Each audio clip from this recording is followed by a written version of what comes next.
Arsenas. At sa punto pong ito, kausapin po muna natin. Nasa linya din po na si Lieutenant Colonel Ramon Zagala, ang Chief PIO po ng Armed Forces of the Philippines.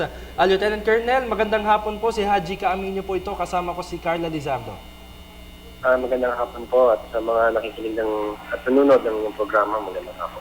Opo. Lieutenant Colonel Zagala, kumustahin lamang po namin yung relief efforts po na isinasagawa ng Armed Forces of the Philippines as of now? Well, today, nagpadala pa tayo ng relief operations na pinamumuno ng Philippine Navy sa Tacloban at Ormoc. Nagpadala tayo ng limang mga vessels dito vessels. At sa Bantayan Island, 2 vessel. At sa Panay Island, 2 pang vessel. No? Ito lahat ay ang ating efforts na magdala ng mga relief goods dito sa mga lugar na to using our Philippine Navy ships. Meron din tayong mga assorted sorties na delivered relief goods mula sa Cebu, unang Tacloban, at sa Giwan. No? Nagsimula ito kaninang madaling araw na 5, the whole morning. Also, alam natin na may kakulangan tayo dito sa mobility. So, po tayong mga convoy of military trucks galing sa Philippine Army na nag-proceed by land papunta dyan sa Tacloban.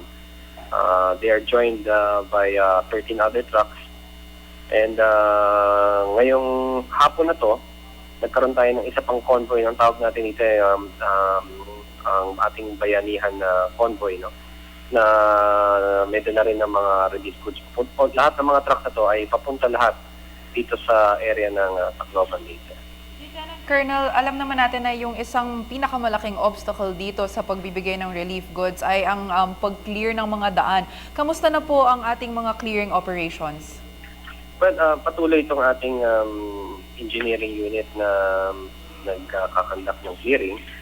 In fact, yan ang ating primary purpose na kaya natin sila pinadala noong weekend. No? Itong 525th Engineering Combat Battalion at ang 1st Special Forces of Battalion. Kasama na rin ang 523rd Engineering Construction Battalion mula sa Northern Luzon. No?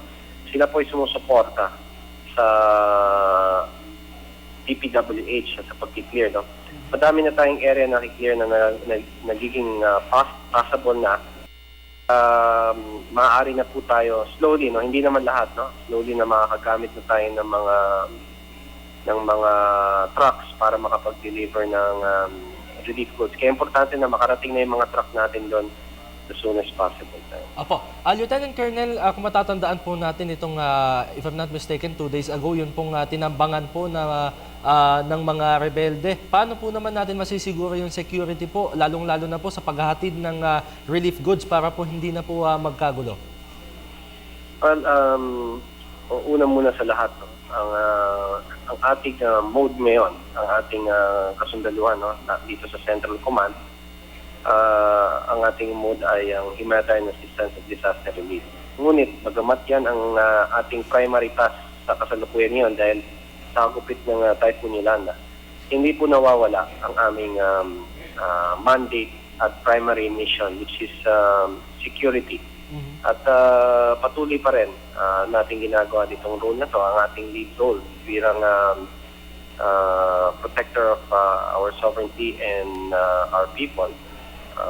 Patuloy pa rin ang ating security operations kung kinakailangan. Although ang ating mission ngayon sa Central Command ay HADR, hindi mawawala ang ating mission bilang protector of the people sa pagkakandak ng security operations. Asahan nyo, meron tayong more or less almost 15,000 troops na nandyan, lahat ng gumagawa ng HADR, pero hindi natin nakakalimutan ang ating primary mission na as security forces of our country. Apo, so Lieutenant Colonel, kasi po marami pong mga nag-deliver ng relief goods by land. So meron po ba tayong mga checkpoints o baka meron po tayong mga i-deploy po ng mga tauhan sa mga daan, lalong-lalo na po sa mga medyo malalayo po talaga na mga dinadaanan patungo po sa ilang bahagi ng Visayas?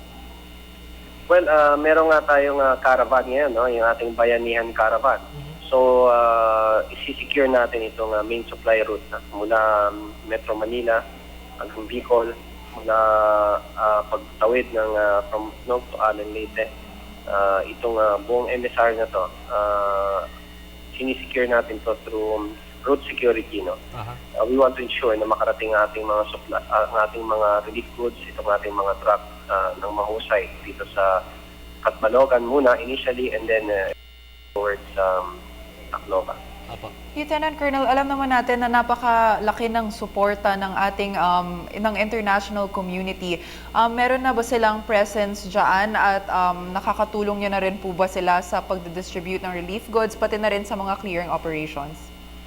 Well, sa ngayon, no, ang Estados Unidos ay nandito na, tumutulong sa atin. Sila po yung nagpo-provide ng heavy lift at medium lift ng aircraft, katulad ng mga C-130 at Osprey, para mag-distribute tayo ng relief goods. At malaking tulong to. No? Mga ibang bansa, nagdadatingan na rin ang kanilang ang aming counterpart na armed forces na gustong tumulong. Kaya ang lahat ng ating ginagawa ay ini-integrate natin, no? Upang maging effective itong di-distribute natin ng relief goods. Nung una sa lahat, napakahirap talaga nitong task na to. At hindi na rin namin dito sa amin sa Sandataan Lakas ng Pilipinas na this is really a big challenge for us to be able to service, to be able to bring relief goods to all the affected. We seek everyone's understanding. We're doing our best. At alam may pagkakulangan ang pag-deliver. Hayaan niyo po na bigyan niyo kami pagkakataon na mabilisan to at sana po darating na ang mga ng relief. Darating na itong mga relief goods. Apo, meron na lamang po ba tayong panghuling mensahe, Lieutenant Colonel, para sa mga kababayan po natin, especially po yung mga umaasa pa din po sa tulong na ibibigay ng Armed Forces of the Philippines? Lieutenant?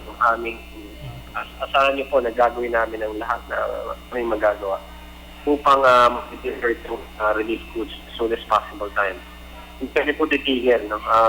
Ang aming lahat ng kasundaluhan, ang aming assets, po ang paggalaw niya upang makarating sa mga kailangan. Maraming salamat po. That was Lieutenant Colonel Ramon Zagala, ang Chief PIO po ng Armed Forces of the Philippines. Salamat po, sir.